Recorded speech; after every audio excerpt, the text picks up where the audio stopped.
sun comes up, it's a new day dawn. It's time to sing your song again. Whatever may pass and whatever lies before me, oh, let me be singing when the evening comes. Bless the Lord. Bless the Lord, oh my soul, oh my soul. Worship His holy name. Sing like never before, oh my soul. Worship His holy name. You're rich in love.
De cierto modo, continuamos en una misma línea de predicaciones. Hemos tenido 5 predicaciones sobre la mujer samaritana. Ahora, hoy surge la pregunta, el título de la predicación de hoy es: una ramera puede ser salva, una prostituta puede ser salva. Para algunos una pregunta, para otros una afirmación. Vamos a abrir nuestras Biblias en Josué, el capítulo 2. Josué, el capítulo 2. Y vamos a tener que leer bastantes versículos para enterarnos de lo que está aconteciendo y lo que aconteció en aquel momento en Jericó.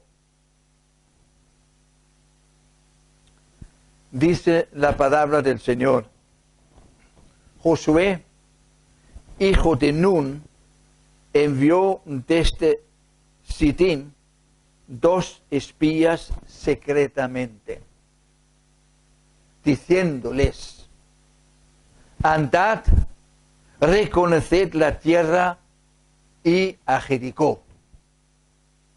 Y ellos fueron y entraron en casa de una ramera que se llamaba Rahab y posaron allí. Y fue dado aviso al rey de Jericó, diciendo: he aquí que hombres de los hijos de Israel han venido aquí esta noche para espiar la tierra. Entonces el rey de Jericó envió a decir a Rahab: saca a los hombres que han venido a ti y han entrado en tu casa, porque han venido para espiar toda la tierra. Pero la mujer había tomado a los 2 hombres y los había escondido, y dijo: es verdad que unos hombres vinieron a mí, pero no supe de dónde eran. Y cuando se iba a cerrar la puerta, siendo ya oscuro, esos hombres se salieron, y no sé a dónde han ido. Seguidlos a prisa y los alcanzaréis. Mas ella los había hecho subir al terrado y los había escondido entre los manojos de lino que tenía puestos en el terrado. Y los hombres fueron tras ellos por el camino del Jordán hasta los vados, y la puerta fue cerrada después que salieron los perseguidores. Es la puerta de la ciudad. Antes que ellos se durmiesen, ella subió al terrado y les dijo: sé que Jehová os ha dado esta tierra, porque el temor de vosotros ha caído sobre nosotros, y todos los moradores del país ya han desmayado por causa de vosotros. Porque hemos oído que Jehová hizo secar las aguas del Mar Rojo delante de vosotros cuando salisteis de Egipto, y lo que habéis hecho a los reyes de los amorreos que estaban al otro lado del Jordán, a Sehón y a Og, a los cuales habéis destruido. Oyendo esto, ha desmayado nuestro corazón, ni ha quedado más aliento en hombre alguno por causa de vosotros. Porque Jehová vuestro Dios es Dios arriba en los cielos y Dios abajo en la tierra. Os ruego pues ahora que me juréis por Jehová, que como he hecho misericordia con vosotros, así lo haréis vosotros con la casa de mi padre, de lo cual me daréis una señal segura, y que salvaréis la vida de mi padre y a mi madre y a mis hermanos y hermanas y a todo lo que es suyo, y que libraréis nuestras vidas de la muerte. Ellos le respondieron: nuestra vida responderá por la vuestra. si no denunciaréis este asunto nuestro. Y cuanto Jehová nos haya dado la tierra, nosotros haremos contigo misericordia y verdad. Entonces ella los hizo descender con una cuerda por la ventana, porque su casa estaba en el muro de la ciudad, y ella vivía en el muro. Y les dijo: marchaos al monte, para que los que fueron tras vosotros no os encuentren, y estad escondidos ahí 3 días, hasta que los que os siguen hayan vuelto, y después os iréis por vuestro camino. Y ellos le dijeron: nosotros quedaremos libres de este juramento con que nos has juramentado. He aquí, cuando nosotros entremos en la tierra, tú atarás este cordón de grana a la ventana, por la cual nos descolgaste, y reunirás en tu casa a tu padre y a tu madre, y a tus hermanos, y a toda la familia de tu padre. Cualquiera que saliere fuera de las puertas de tu casa, su sangre será sobre su cabeza, y nosotros sin culpa. Mas cualquiera que se estuviere en casa contigo, su sangre será sobre nuestra cabeza, si mano le tocare. Y si tú denunciares este nuestro asunto, nosotros quedaremos libres de este tu juramento con que nos has juramentado. Ella respondió: sea así como habéis dicho.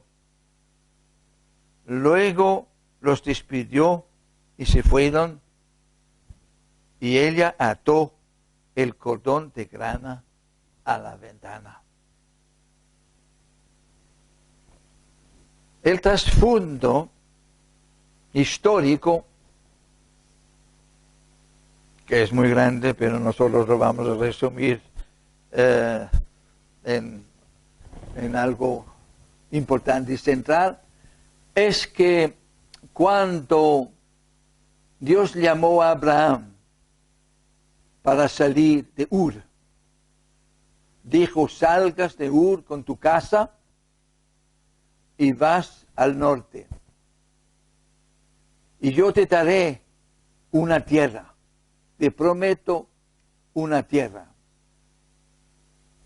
Él deja su parentela, su familia, sus amigos, obedece a la voz del Señor y va por esas tierras. Y después tuve su hijo Isaac, tuve Jacob, entonces por eso tenemos los 3 patriarcas, Abraham, Isaac y Jacob, y todos ellos andaban por Canaán como nómadas porque tenían muchísimo ganado. Y se sabe, por la palabra de Dios, que Abraham compró una tierra en Canaán a un rey, una tierra que tenía un pozo, y que Jacob también tenía pozos en otro lugar para su ganado. Por tanto, ellos andaban por toda esa área que era Canaán, que era el lugar que Dios iba a dar a Abraham y a sus descendientes, prometiendo que también que serían un pueblo grande. Pero como eran nómadas y andaban de un lugar a otro y construían y compraban pozos de agua, porque el agua es importantísimo en esa área para el ganado. Acontece que cae una hambruna, ¿no?, grande sobre la área de Israel, y Jacob, bueno, ya conocemos la historia, primero José, que fue vendido por los hermanos, que va a Egipto, y resulta que por fin Jacob decide ir a Egipto con toda la familia por causa del hambre y por causa de que han encontrado ahí al hermano José y que él nos va a proteger y dar comida en Egipto. Lo que pasa es que se quedan unos 400 años en Egipto y llegan a terminar como esclavos de Faraón. Es mucho tiempo, claro. Habían salido ahí de Canaán y entre tanto en esos 400 años esa tierra donde tenían los pozos y parte que habían comprado ya estaba siendo ocupado por otros reyes cananeos, que se apoderaron de gran parte de esa tierra. Ahora, cuando salen de Egipto, van de camino exactamente a esa tierra, porque Dios ha prometido que esa tierra será de ellos.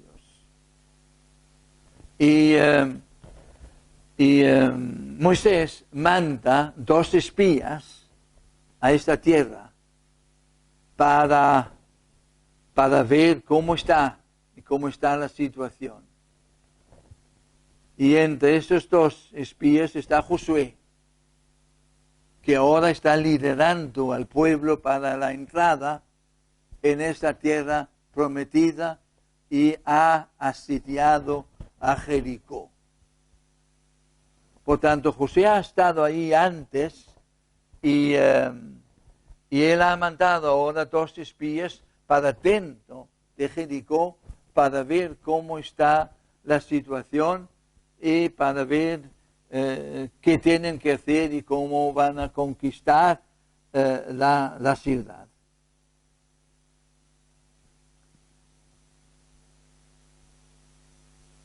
Los cananeos adoraban a un dios que le llamaban Moloch. Esa adoración a ese dios estaba extendido por toda la tierra alrededor. Había muchos pueblos y reyes que adoraban a Moloch. La adoración consistía en un montón de hechicerías y libertinajes y abominaciones sexuales por toda parte, al estilo de Sodoma y Gomorra. Allá, Jericó no está muy lejos del sitio donde estaban Sodoma y Gomorra. Y las prácticas de esa área, de esos pueblos ahí, continuaban por ahí y los cananeos practicaban eso. Por eso Dios había advertido muchas veces y había dicho a los israelitas que cuando llegaban ahí, que no aceptasen esas prácticas terribles, porque entre esas prácticas estaba el sacrificio de niños. Ya lo hemos dicho antes y hay 2 versiones de cómo era ese sacrificio de niños en la adoración a Moloch. Una es una estatua de bronce con unos brazos extendidos y se colocaba el niño en los brazos y después los brazos bajaban lentamente hasta que el niño caía en un fuego abrasador abajo. Y ese era el sacrificio. Pero también hay otro, porque no se sabe, porque las prácticas podían haber sido diferentes en los varios lugares de la área. Hay otro que según los rabinos, era una estatua de bronce que por dentro tenía fuego. Y entonces el niño sacrificado era lanzado dentro de la estatua. Da lo mismo de qué modo, todo era terrible. Todas las prácticas, hechicerías, las abominaciones sexuales, el sacrificio de niños. Y la situación hoy en día no es muy diferente. Es más sofisticado, sí, pero el progreso nos ha llevado a una situación donde matamos a los niños de una manera más invisible, por medio del aborto. Ya no es en público, mas es dentro de clínicas, donde en ciertos casos se ha visto que para estar ciertos, pues han triturado a los bebés, bueno, que se llaman a los fetos, ¿no? Lo han triturado y echado fuera. Es la forma del progreso de sacrificio de niños. Y es extendido por toda la parte, con unos argumentos que en ciertos casos puede tener cierta razón, pero que en el fondo el aborto es un gran negocio. Muchísima gente gana mucho dinero con el aborto. Aparte de ser un gran negocio, es un gran acto de egoísmo por parte de la persona que practica y decide un aborto, porque dice a sí mismo, pues ahora no me apetece tener un bebé. No me apetece tener un bebé, pronto, un aborto.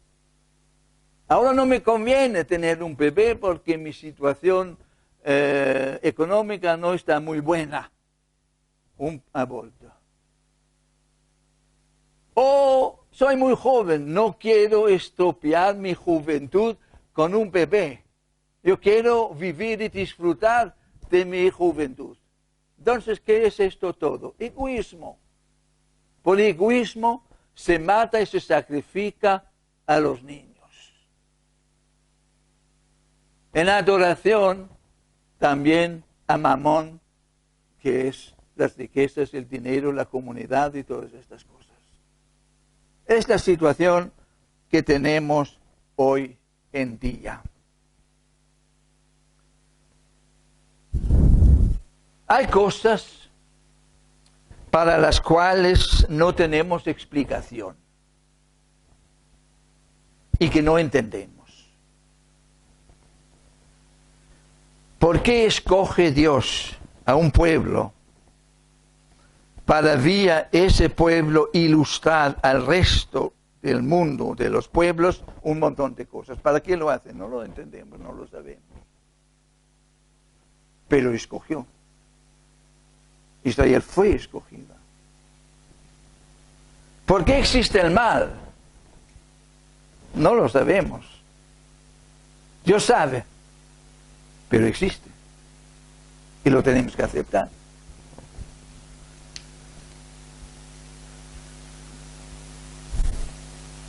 ¿Y por qué extermina aparentemente Dios una ciudad entera?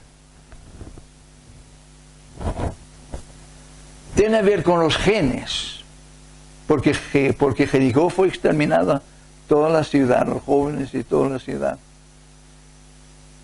¿Será que tanto tiempo, porque estamos hablando de más de 500 años, con esas prácticas terribles, desde Sodoma a Gomorra hasta ahí? ¿Será que tanto tiempo la maldad se ha entrado en los genes y por eso hay que exterminar todo? No lo sabemos, ni lo entendemos. Pero sí que había una gran maldad ahí. Bueno, mucha gente hoy en día dice, yo no puedo creer en un Dios de amor que permite tanta maldad en el mundo. ¿Lo habéis oído? ¿Sabe? La gente dice, yo no puedo creer en un Dios de amor con tanta maldad en el mundo. Dicho con otras palabras, ¿por qué es que Dios no castiga la maldad? ¿Por qué no castiga la maldad? ¿Por qué lo deja acontecer? Ahora, en el caso de Jericó, la gente dirá, anda, ¿por qué es que Dios castiga a una ciudad entera? ¿Por qué castiga? ¿Por qué no castiga? ¿Y qué dice Jesús? Jesús dice en Lucas 7, que da lo mismo lo que Dios hace, la gente lo va a criticar. Porque no lo entienden. Y porque necesitan una disculpa para no creer. Yo no creo por esto y por esto y por esto. Simplemente son disculpas para no creer. Y inventan cosas. Como si el hombre fuese más sabio que Dios. Como si el hombre es más justo que Dios. Pero qué atrevimiento de los hombres. Juzgando a Dios y sus actos y lo que hace y lo que no hace. Como si es más sabio, como si es más entendido. Qué atrevimiento. Pero es lo que está aconteciendo en el mundo.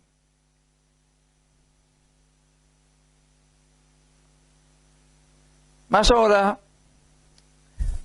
vamos a lo más importante del texto, que son las alegorías espirituales del texto.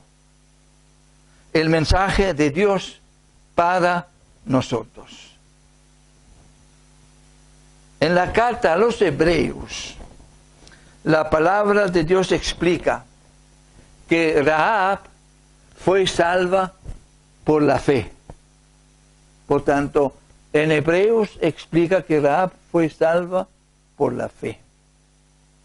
Quiere decir que en esta historia que acabamos de leer hay un mensaje referente a salvación.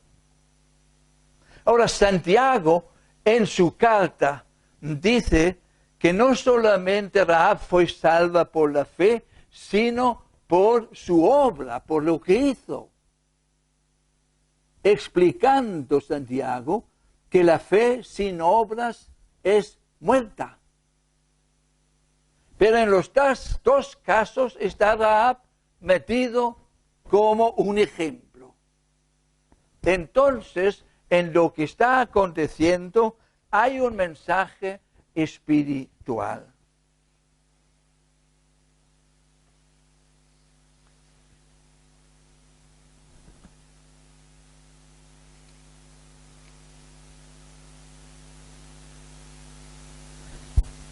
La fe de Rahab está mostrada en el sentido de que ella confiesa que sabe que Dios ha dado esta tierra a los israelitas.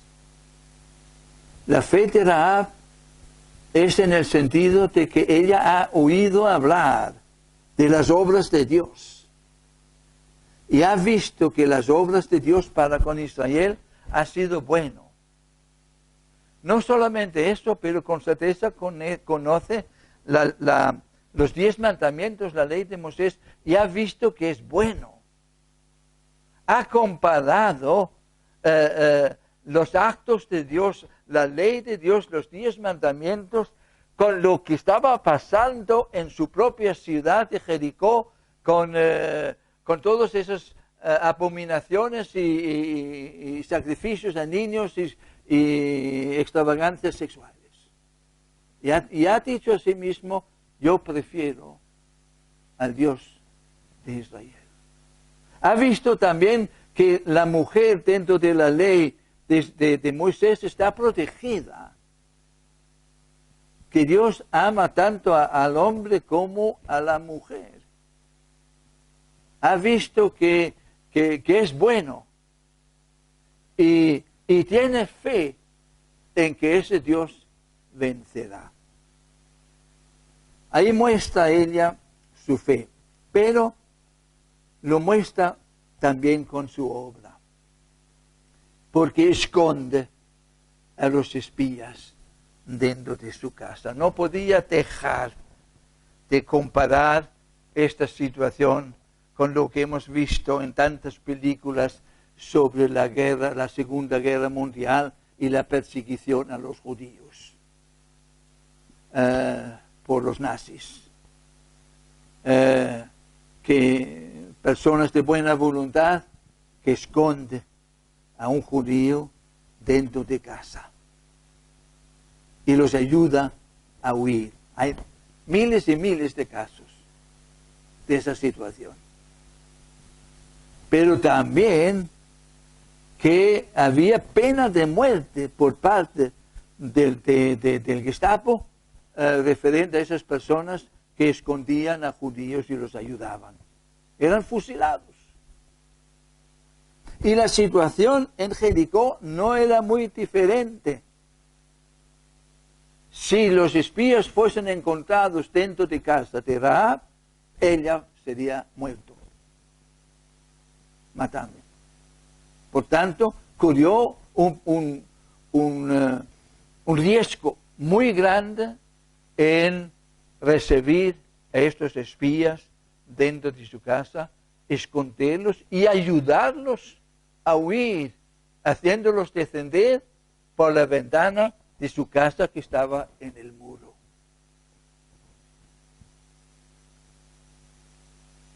Sabéis también que cuando entran los israelitas en Jericó, van dando esas 7 vueltas, ¿no?, a la ciudad, tocando las trompetas y en la última vuelta lo dan 2 veces y después gritan todo el pueblo y los muros caen. Pero la casa de Rahab, que estaba en el muro, no cayó. No cayó. Porque ellos después, cuando entran, encuentran a Rahab y su familia ahí y la salvan. Recuerdan de su compromiso y de su promesa. Dios cumple y recuerda sus promesas para con sus hijos. Podéis tener certeza de eso. Mismo que las circunstancias alrededor están tan aterrador como la entrada de los israelitas en Jericó y el derrumbe de todos los muros y todo lo que aconteció ahí. Dios en medio de eso cumple sus promesas. Entonces, realmente, para Santiago, Rahab es una verdadera creyente. Fe y obra. Un ejemplo bueno de un creyente que cree y que opera de acuerdo con su fe.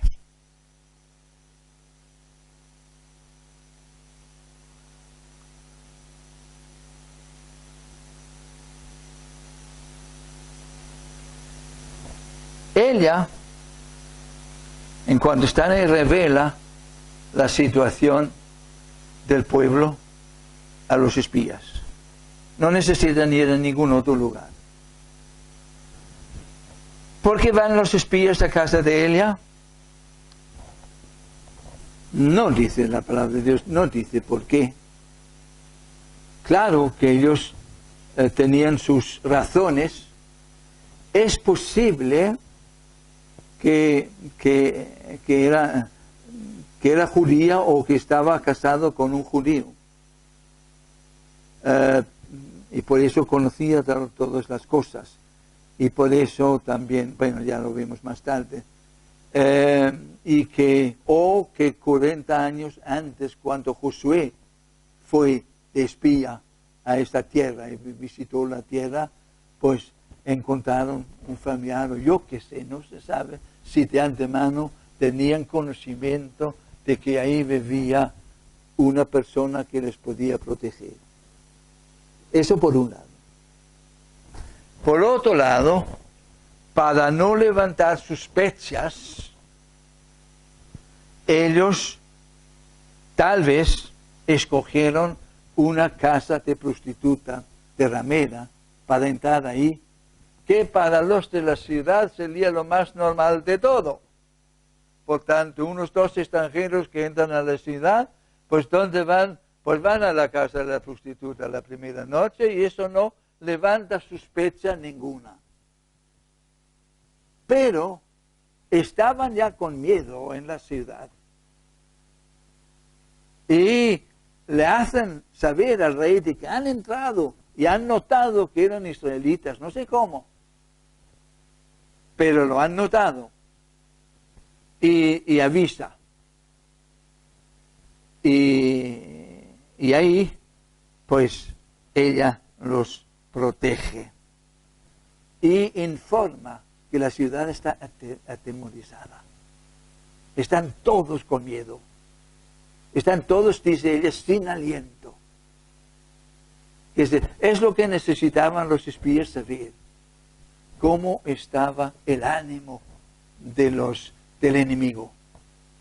Y el ánimo del enemigo estaba muy bajo. Y ellos con esa información ya tienen suficiente y ya pueden volver a Josué. Ella pide una señal de cumplimiento de la promesa. Voy a dividirlo en 2 partes. Primero, hay en la palabra de Dios varios lugares donde los judíos piden señales. Pues les gustan mucho las señales. Y Jesús dice, yo os daré, por tanto ahora estamos hablando de una señal de la certeza de nuestra salvación. De una señal de que las promesas de Dios se cumplen. ¿Quieres una señal de que las promesas de Dios se cumplen? ¿Quieres una señal de que Él no va a olvidar su palabra? ¿Quieres una señal de que tú serás salva, tú y tu casa, si te mantengas fiel? Eso era la condición de los espías a ella. Si tú te mantengas fiel y cierra la boca, te mantengas fiel, serás salvo. ¿Os recordáis las palabras de Jesús que dice, bien, buen siervo, tú has sido fiel, entra en el gozo de mi Padre? Si tú eres fiel, Dios también es fiel. Y también si fallas, Dios, si reconoces tu infidelidad, también te perdona y entras en el gozo de tu Padre. Pero aquí está una señal visible. Y Jesús dice, bueno, la única señal que os voy a dar es el señal de Jonás. Estuve 3 días y 3 noches en el vientre del pez. Esto quiere decir, mi muerte y mi resurrección será señal para vosotros de que yo soy Dios y que Dios cumple sus promesas y que hay vida eterna después de esto, con toda la certeza, porque yo resucitaré al 3er día. ¿Qué más señal quieres? Pero aquí dicen ellos, bueno, tú colocas un cordón de grana. Ese cordón de grana era un cordón de lino, varios que estaban,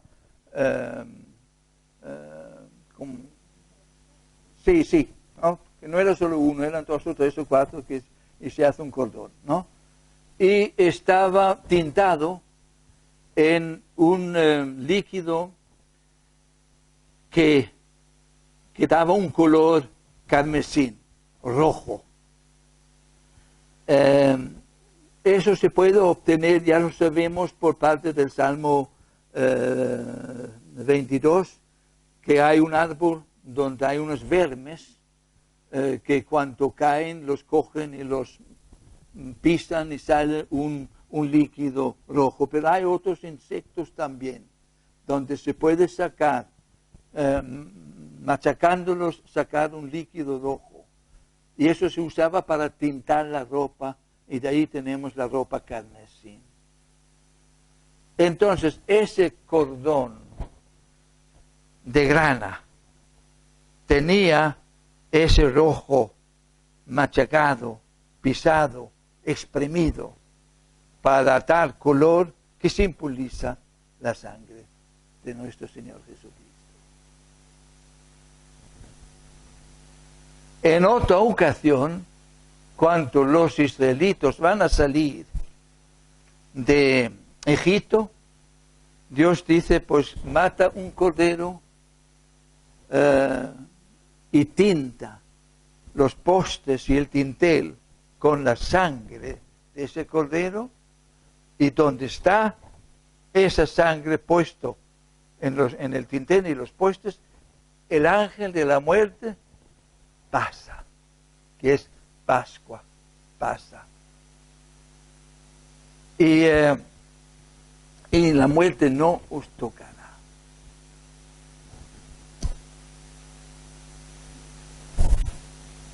Aquí es el cordón de grana.